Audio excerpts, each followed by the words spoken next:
Hey everybody, what's going on? Cody Sperber, the original Clever Investor, back again, and we are standing inside one of my recent house flips. This is 3107 East Cherry Lynn in Phoenix, Arizona. And as you can see, this house turned out amazing. It was originally built in 1954, and we put a ton of money into this one, over $82,000 to turn it into what you see right now. And it is now a 4-bedroom, 2-bath. We just listed it for sale for $459,000. We already have a ton of activity on it. We actually have some offers that just came in, and we think we're going to get this one sold very, very quickly. Now, we're standing here, and I brought you guys out here today because I want to give you guys my top 20 rehabbing tips in under 10 minutes. You know, I'm probably going to net somewhere right around $40,000 on this one. We originally paid $315,000 for the house. And by the time holding cost and renovation costs, you know, iron themselves out, we're probably going to net somewhere right around $40,000. And that's kind of my goal with a lot of my house flips. And I've been doing this for a really long time. I've done thousands of transactions, and I've learned a lot of valuable tips along the way. So in today's video, I'm gonna make it my goal to give you my top 20 best rehabbing tips in under 10 minutes.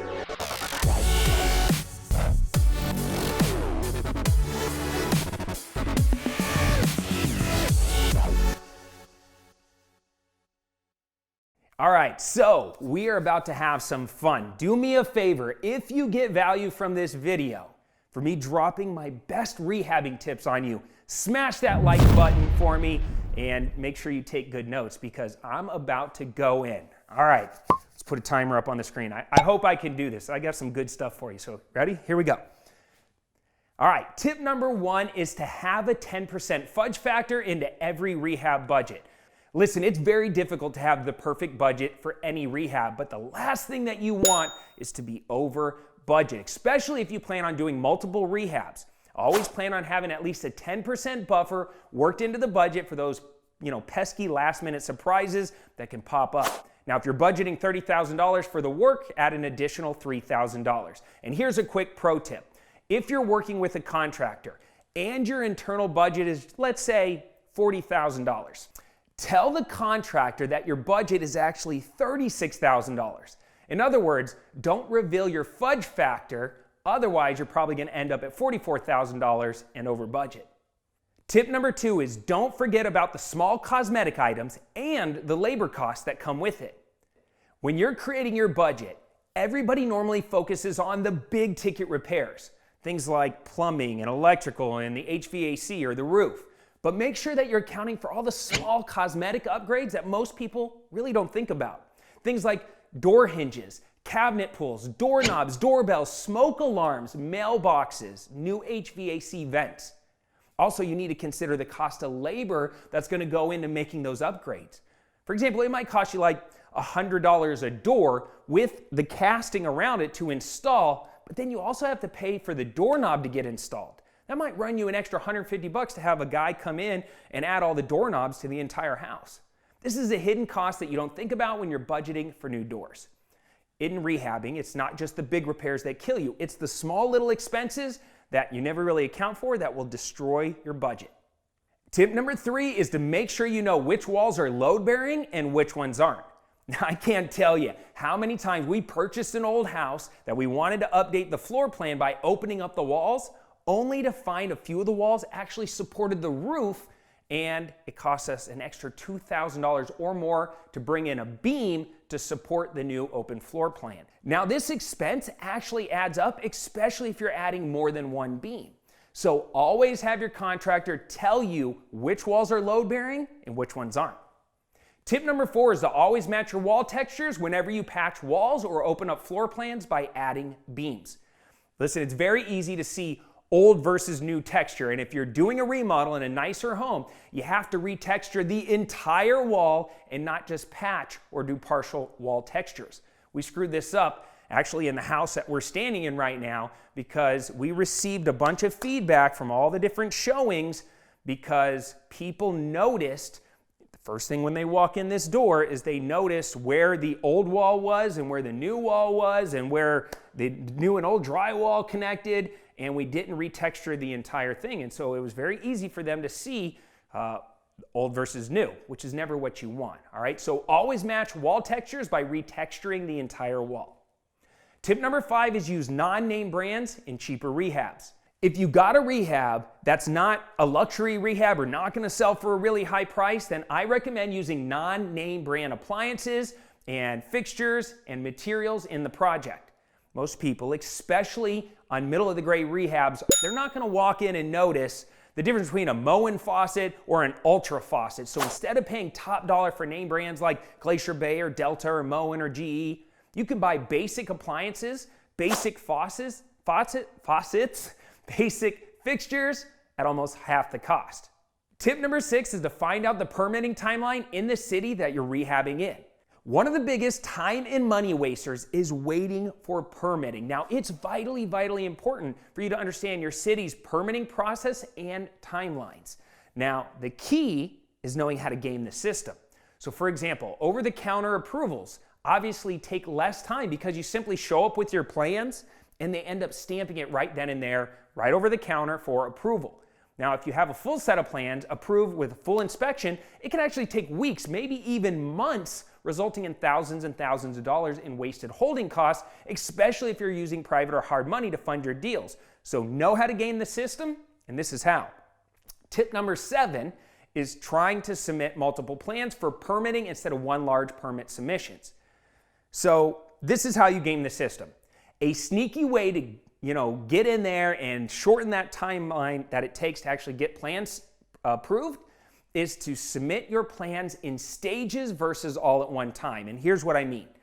We have a house that we're wanting to add about 650 square feet as an addition to the house. It's actually going to be in 2 different additions. About 350 square feet was going to go on one side of the house because we were adding a new bedroom, and the rest was going to go on the other side of the house over by the garage because we were adding some additional size to the kitchen.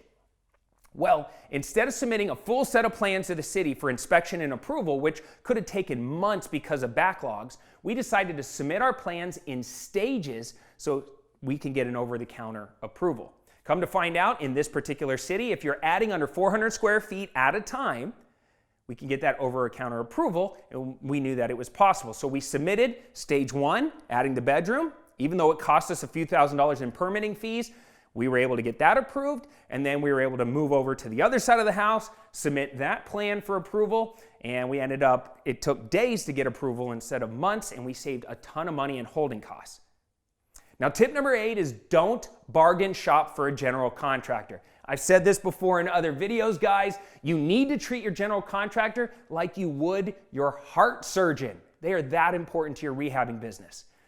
Find a contractor that's amazing at their job, pay them exceptionally well, and hold them accountable, right? Hold them accountable and don't expect them to create the profits for you. Buy the right deal at the right price and then hand it off to your team of experts and let them do their magic. This is how you make rehabbing fun, profitable, and stress-free. Tip number 9 is to try and just use one contractor for a bunch of your work. This is going to help you save a ton of money on labor costs down the road.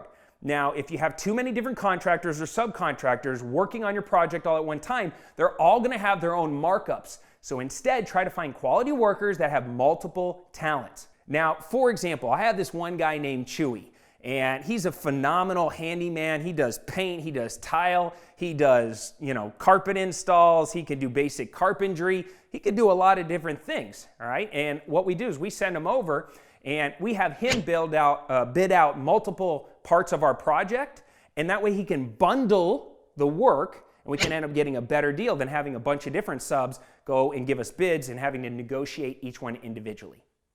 All right, tip number 10 is don't forget to have Porta Potties on site. Now, I'm going to keep this story brief because we're running out of time, but man, I cannot tell you how disgusted I was when I showed up at one of my rehabs. We actually rehabbed the full house, gutted the full place, took the toilets out. We were going to reuse the toilets, took the toilets out, put them in the middle of a bedroom, and then we come in one day and there's literally shit water all over the place. And it was like running down the walls because it was a 2-story house. And I'm like, what the heck happened? Well, one of the guys decided he had to take a shit, and he went and grabbed the toilet, which was not just sitting in the middle of the room, and he just set it over the hole, and he jimmy rigged up the water, and he did his business. which obviously didn't flush properly and it just went everywhere, and then he freaked out, unconnected the toilet and just set it back in the room. It was disgusting. From that day forth, we always had Porta Potties. Tip number 11. Hey, are you guys keeping up right now? I know I'm probably running out of time. Let's keep it going. Tip number 11 is always budget for staging. You need to stage if you want to sell your house fast and for top dollar. It's going to cost you anywhere between $1,500 to $2,500 depending on the size of the home, but it's totally worth it. This is going to be the icing on the cake when somebody comes in and they see it and it's big and it's beautiful and it feels good and they can visualize what their life is going to look like living in this house. It is totally worth it. Everybody wants icing on the cake. So stage your houses. Tip number 12 is to try to purchase all your own materials and just pay for the labor. Once you start scaling your rehabbing business, this is a great idea. I no longer count on my contractors to do everything. If you can manage it, buy your own materials and just pay for the labor so that way they just install and do the work. This way you'll start to learn what labor costs are and you'll quickly realize just how much your subs are marking things up on you. Also, in many cases, if you have them buy the materials, they're going to try and keep the leftovers once they're done. And we had this paint guy one time, kept all the leftover paint, which pissed us off because there was a lot of leftover paint. We use the same paint in pretty much every rehab, all right? So buy your own materials, stop wasting money, and keep the leftovers and use them on the next project. Tip number 13 is to take advantage of business credit cards.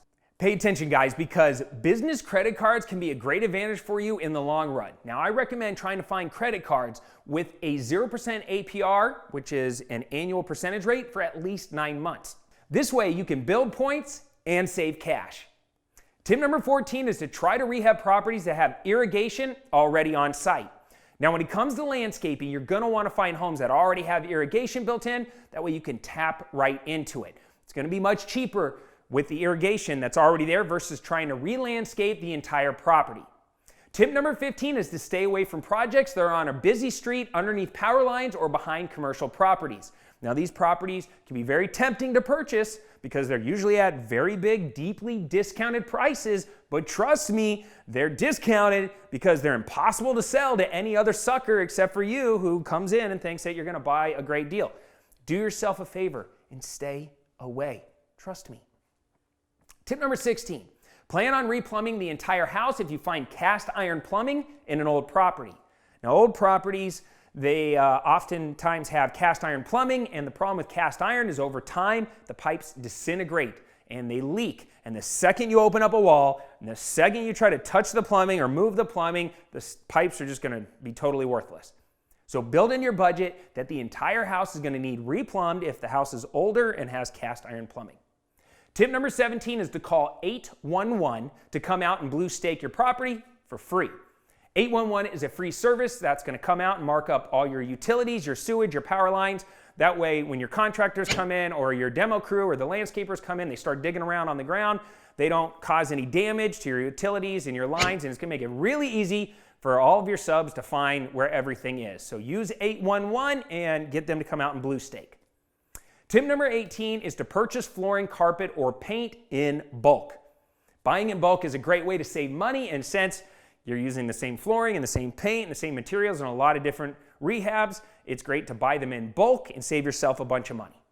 Tip number 19 is to never get rid of good materials, lighting, or appliances during demo. Consider getting a storage shed if you're planning on doing a bunch of rehabs, because chances are you're going to run into situations where the appliances or the materials, they might not work for that current rehab, but they may work for another property. Actually, the house we're standing in, all of those appliances came from another rehab, and we did the demo, we stored them, and then we used them in this one, which saved us a bunch of money. And last, if you decide that you're not going to use those materials, donate the old items instead of just throwing them away. Sometimes you can get a tax credit. And tip number 20 is to walk the rehab project 2 to 3 times with your contractor and your demo team.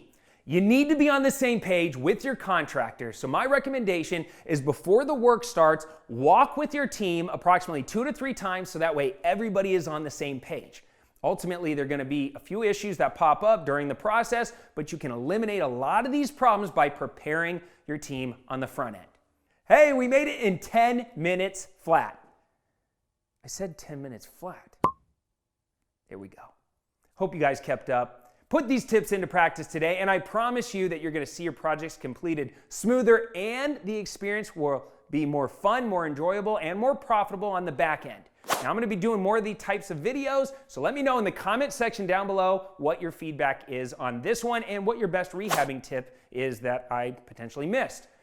And guys, listen, I've been rehabbing for a really long time, and I have something really amazing that I put together over the last year with my good friend Ken Corsini. He's on a TV show called Flip or Flop Atlanta on HGTV. The guy is an expert rehabber. I've spent a lot of time in Atlanta going through his business model and working with him. He's come out here in Arizona, worked with me, and we put together an amazing training system for anybody that is interested in coming and buying, renovating, and flipping houses for big paydays. It's called Your First Flip. It's an entire step-by-step training system. I'm going to drop a link down in the pinned comment section down below. I'll also put it in the description. So if you're one of those people that have been sitting on the sidelines watching those TV shows, maybe you're a fan of Ken and Anita and the Flip or Flop series.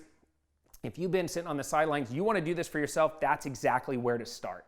All right, until next time, I'm Cody Sperber, the original Clever Investor. Thank you for watching. Until then, take care, comb your hair, Sperber out.